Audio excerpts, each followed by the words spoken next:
Fly fishing channel, nature's song in every puddle.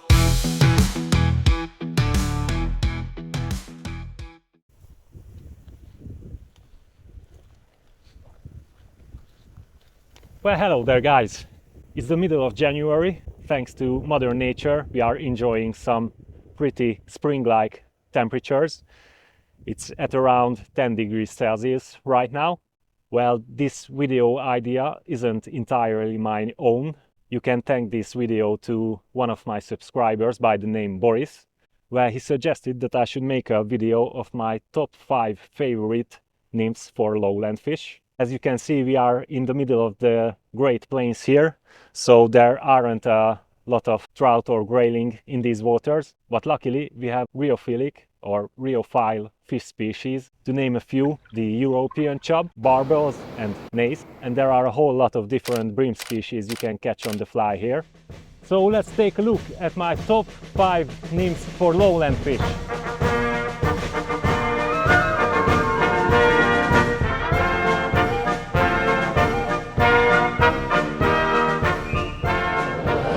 Number 5.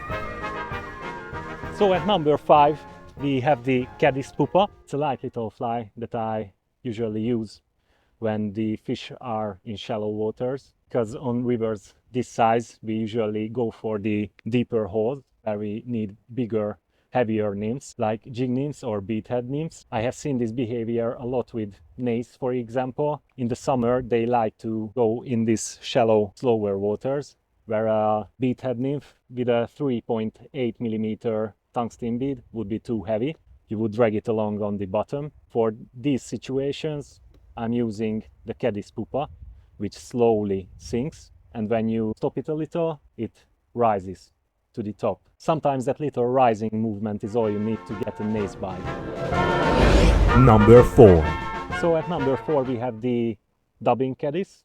I don't know how else to call it, the regular Caddis with a beadhead. So this one is a weighted nymph, and thanks for the body shape itself you can weight it down quite a bit. So it's ideal for bigger, deeper holes where barbels usually hang out in the summer, or in the spring where you need to reach those deeper spots. So this one is pretty easy to tie. I have caught several barbel and nase on it, and even carp take a bite if the conditions are ideal. Number 3. At number 3 we have the orange beadhead black mayfly nymph. This one is a favorite of nase. It has saved a lot of blank days for me. It works great in turbulent waters behind dams, and the orange hotspot always makes them bite. Number 2. At number 2 we have the latex Caddis. You can tie this one in a bunch of different colors. I have already made a video about tying one of my favorites. It's an all-round, all-year fly. I have caught several fish species on it, from perch to carp. Throwing it under bushes when nothing else works is just one of the best ideas. And the sun is coming out, I can see again. Number 1. Don't you just love those countdowns from the golden age of YouTube? Good times. So at number 1 we have the CDC orange tag nymph. This is a well-deserved first place, because everywhere I go, on every river, in every season, I start with this fly. I have caught all types of fish species on it. Trout love them too. So I have already made a tutorial of all these flies. We still have some sunlight left, so maybe we can try some of them.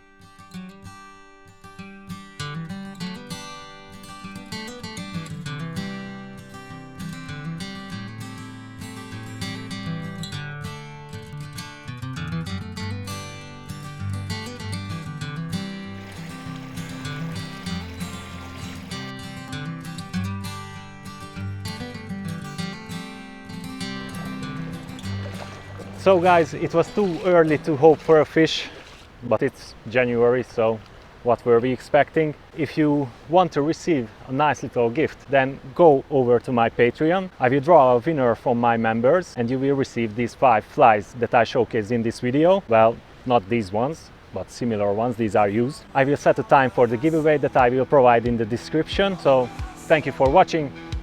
Bye. All nymphs, the fly fishing channel, nature's song in every puddle.